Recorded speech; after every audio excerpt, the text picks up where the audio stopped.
We all know what happened, that unfortunate incident of Pahalgam, where so many people were killed. The nation had to respond. And all that is in open media, how we were trying to achieve some things diplomatically. At the same time, we had to give them a befitting reply. We had also said, it was made very clear that this time it should be an emphatic thing that we do. We must send the message across loud and clear to them. It should not be something just limited to launch pads and training areas. It should be, if their leadership, the terrorist leadership should be challenged. So we were all called in, and we discussed a few options. Then all the other agencies also joined in.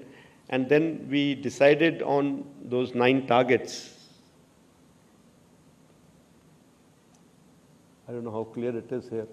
From my angle, it's not looking very clear, the text part of it. Like you see, I can make it easier for you by the red dots that you see on the map were the 7 targets that were very close to the border and LC, and they were to be taken on by Army with their integral weapons. And those 2 blue dots, we've drawn them a little bigger. They were the 2 main headquarter buildings, that is Bahawalpur and Muridke, headquarter complexes, not buildings, that were to be taken on by Indian Air Force. So this was decided. Also, when I say taken on by Indian Air Force, that doesn't mean that only Indian Air Force was to work towards that. All of us were working together, including naval assets were involved in, their weapons were used in these areas. Their INT agencies were involved. And in the planning, we were all, the 3 services together, along with other agencies. So this plan was discussed. Even the escalation metrics were made and discussed as to where can it lead to, what can happen, and if this happens, what is going to be our response. So it was a nicely planned out effort, and the date was decided. It was the 6th and 7th night, date and time, and it was decided based on weather, based on what pattern we were seeing across the border of their movements and their actions. And we decided that time, and we decided that it'll be in one go we will address all 9 targets. And like I said, Air Force was targeting these to the border, so it was not that we could do something with small drones or weapons of small caliber. They were all nicely hardened structures. So we decided to go with long-range weapons to keep ourselves safe from their air defenses, but at the same time, accurate weapons to get the targets while not causing any other damage to the areas around. And special emphasis throughout has been that there should be minimum civilian casualties who are not involved with this. So, as far as Bahawalpur is concerned, this is how that complex looks on map. And if you look at it, there was some, when DMPI is basically our point of impact that we decide where we're going to hit. So there were some buildings where we had intelligence of their senior leadership staying, some buildings where their other people stay, and of course the main Marcus building where the congregations used to take place and all the training used to take place. So these points were decided, and I show you some of the pictures of what we achieved. Now, before and after the attack, of course, these are satellite pictures, and after the attack pictures are immediate pictures that we got. Whereas before the attack pictures are which have been built over a period of time. So you will find there is a clarity issue, and there is a different satellite which is giving you. So here, sorry. So here you can see the damage, which is of course not coming out very clear in this, but other pictures, here these 2 buildings, you can see the damage much clearly.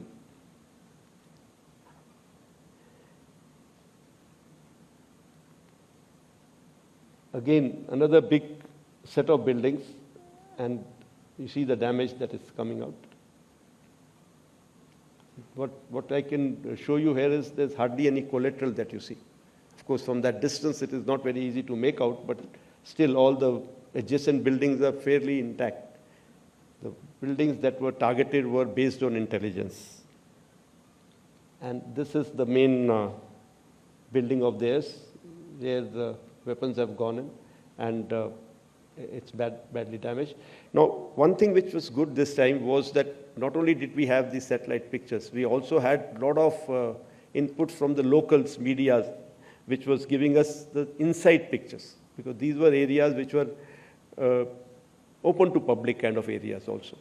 So there were a lot of people who were going in and out. So on the net, we could get pictures like this and videos like this. This is the same building that I just showed you. You look at the damage that has been caused inside. It's all on the open net available. So I've also picked up from there.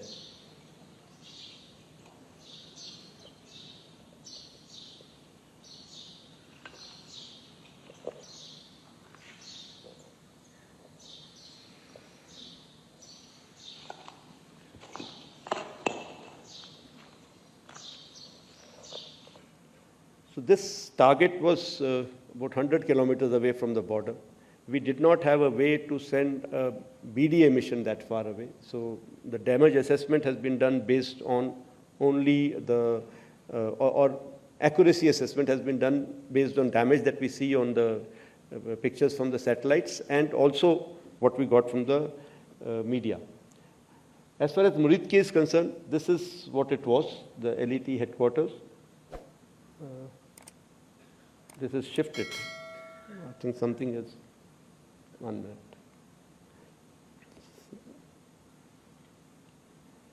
These are the two main these circles should be here on this building and this building, and these two things circles are in this area.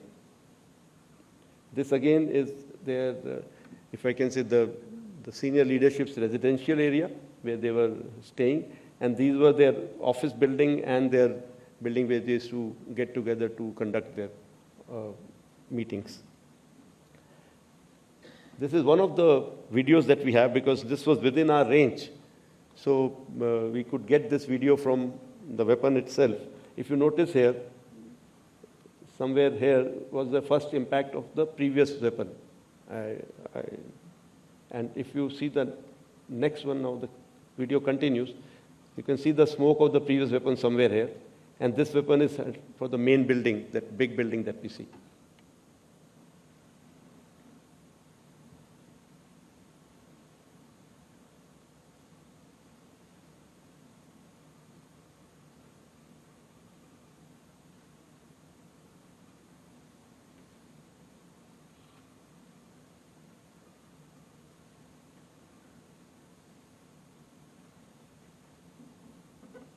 That was the point of impact. And this is the damage that you see on the, they've sorted me out here, my team. So before attack, these were DMPI 3 and 4. And after the impact, it's not very clear. The display is not very clear, but I think the brightness of this big display is always an issue. So these are this is the DMPI, this is the bomb that you saw in that video before. And here, this whole picture has shifted. And this is the impact that we see on the main and one on the office building. Office building, you can see it's already decimated quite badly. Here you see just a pinprick. Let it be. It's just a pinprick here. But I want to bring out something here. You know, when we did Balakot, we had something similar. I have a slide on that. You see here, in Balakot also, we had similar, you know, this pinpricks being seen from the satellite pictures. And here in this building also, we see a similar kind of impact point.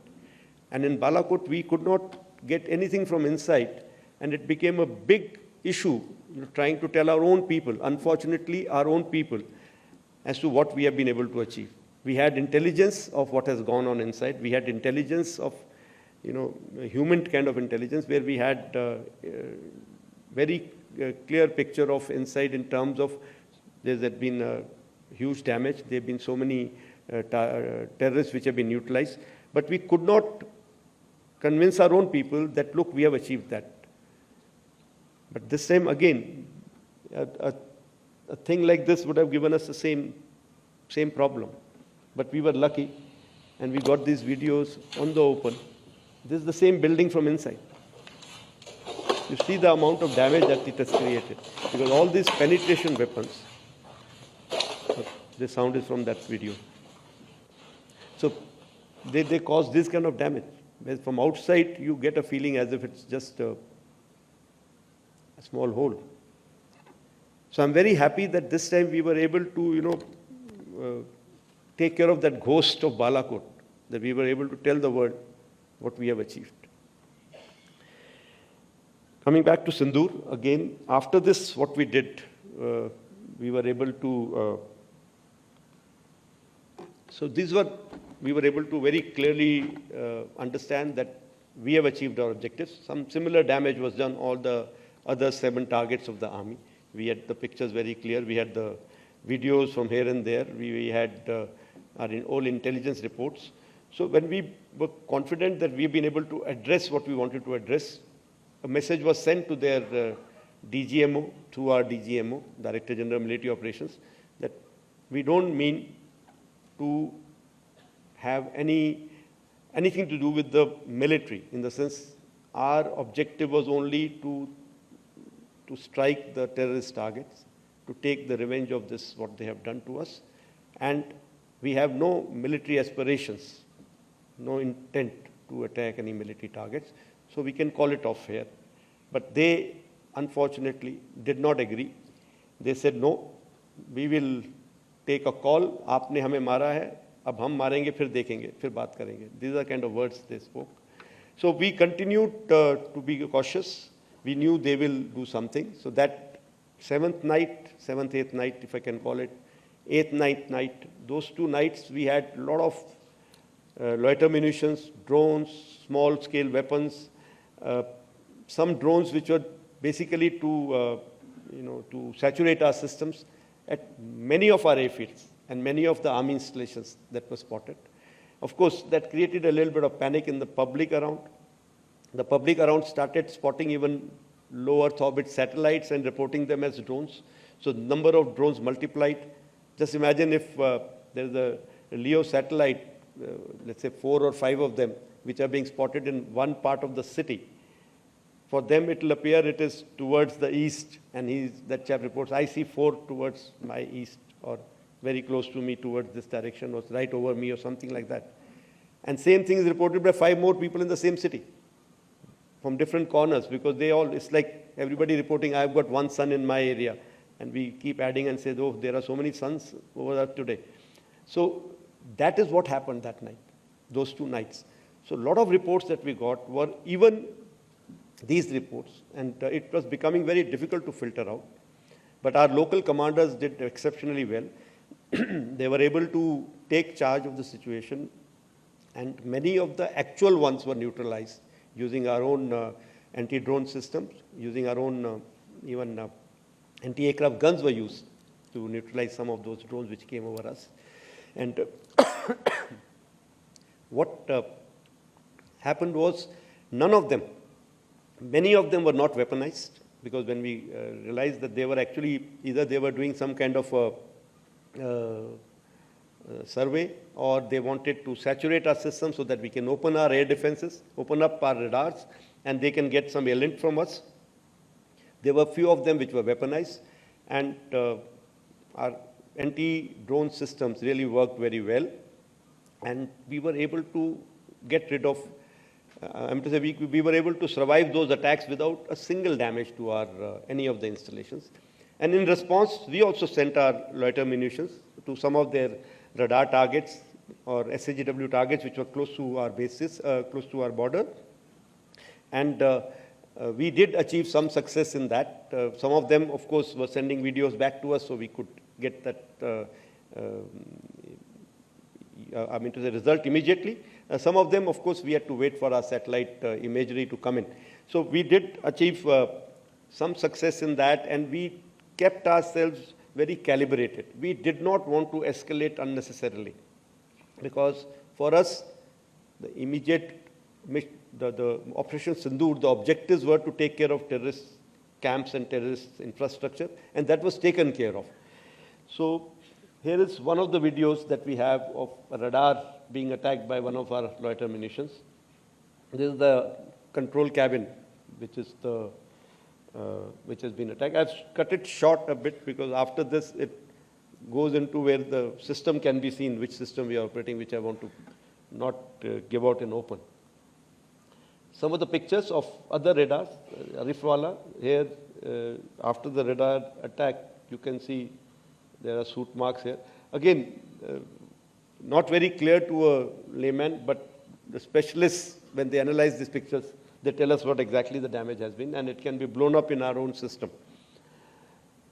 Similarly, Chunia radar, there's another radar head which has been burnt. So once this was over, we got an intelligence report on the ninth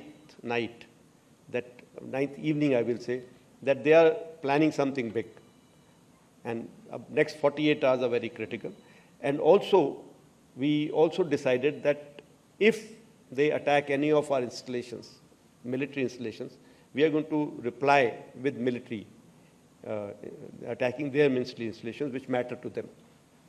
So since we already had our plans ready, this point was debated, and both the CNCs involved, the air headquarters people, and the other services, we had taken a call that since they are mostly attacking us by Air Force assets, and my Air Force bases are under threat, we should respond without waiting, in case this continues tonight also. And sure enough, this time we had their attack on our airfields with not only just loiter munitions, some of long-range weapons. Their aircraft tried to penetrate our defenses. Our air defense systems have done a wonderful job. The S-400 system, which we had recently bought, has been a game changer. The range of that system has really kept their aircraft away from their weapons like, those long-range glide bombs that they have. They have not been able to use any one of those because they have not been able to penetrate this system.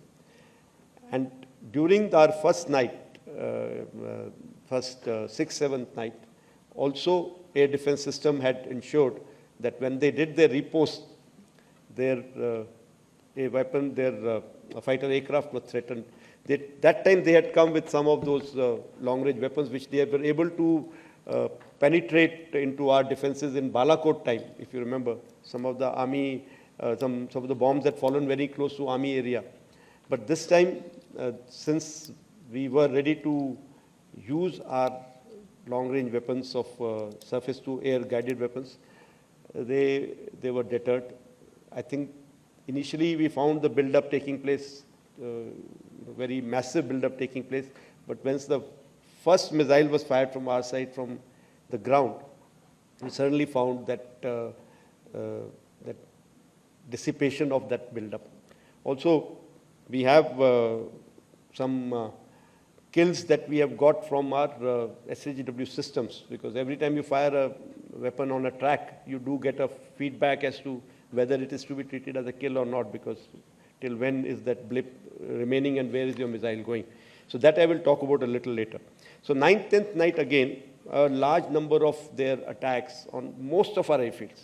The airfields like Adampur, Srinagar, Avantipur, they took the brunt of it actually. And many other airfields. From north to south, they tried to penetrate various classes of drones, including weaponized. We were able to neutralize most of their weapons by either countermeasures, some of them by using our air-to-air guns, as well as SHWs. Systems like Akash and all have taken down many of their loiter munitions which have come in, the weaponized ones. None of their aircraft could come anywhere near the boundaries of Akash and even MRSAM. All their aircraft were taken on by LRSAM because they were trying to stay away, but still they were within our ranges at times, and that is the opportunity targets that we got. As far as our offensive was concerned, so that night we held no hold bar, we didn't have any hold bar, and we decided that we will go attack at Pan front, we will stretch his resources, and the idea was once again not to attack one particular airfield and decimate that airfield. Idea was to give him that feeling or give him that indication that, look, we can attack you deep inside at will wherever we want to. So some of the places that were attacked, like this is a command and control center at their Noor Khan base. This is the after attack, and this is before attack. Rahim Yar Khan base. This is based on specific intelligence. We had taken a call that here we have to attack the airfield. So the airfield was attacked, and their building, the main building where their planning goes on, which is also used as a civil terminal building also at times. As far as Sukur airfield is concerned, we attacked their UAV hangar and a radar site. You have the visuals available here. This is the hangar which has been flattened, and this is the radar site which is before and after. Bulari, again, an AW&C hangar was attacked, and here we have very clear hint that there was an aircraft inside when this attack took place. Sargodha. We've grown up in our Air Force, dreaming about days like this. Someday we'll get a chance to go there. And so it just so happens that I got my chance just before I retired. So we attacked the airfield there because we had very hard hint on F-16s taking off from there, and the ones who were attacking us in Srinagar as well as in Adhampur. So we took on the airfield there. Again, intentionally not taken on certain other installations in this airfield because of some kind of calculation by us that may lead to unnecessary escalation. And this is the last slide I have on this. That is Shahbaz, their Jacobabad airfield, one of them, again, a major airfield that was attacked. And here there's an F-16 hangar, which you can see here. And here, this is the photograph again from open source, from one of their earlier picture of the same hangar. And here, that hangar, which is one half of the hangar is gone. And I'm sure there were some aircraft inside which have got damaged there. So if I can just sum it up, what we were able to get there at least 2 command and control centers in like Murid and Chaklala that I have shown you one of the pictures. At least 6 radars. Some of them big, some of them small. 2 SAGW system, that is in Nahor and Okara. Then, of course, runway at Sargodha and Rahim Yar Khan. 3 hangars that we attacked. One was, of course, Sukur, the UAV hangar, the Bulari hangar of AW&C, and Jacobabad, the F-16 hangar. And we have indication of at least 1 AW&C in that AW&C hangar, and a few F-16s which were under maintenance there. Apart from these, the SAGW systems, mostly from, I'm talking about fighter aircraft are from S-400. We have at least 5 fighters confirmed kills and 1 large aircraft, which could be either an Elint aircraft or an AW&C aircraft, which was taken on at a distance of about 300 kilometers. This is the actually largest ever recorded surface-to-air kill that we can talk about. And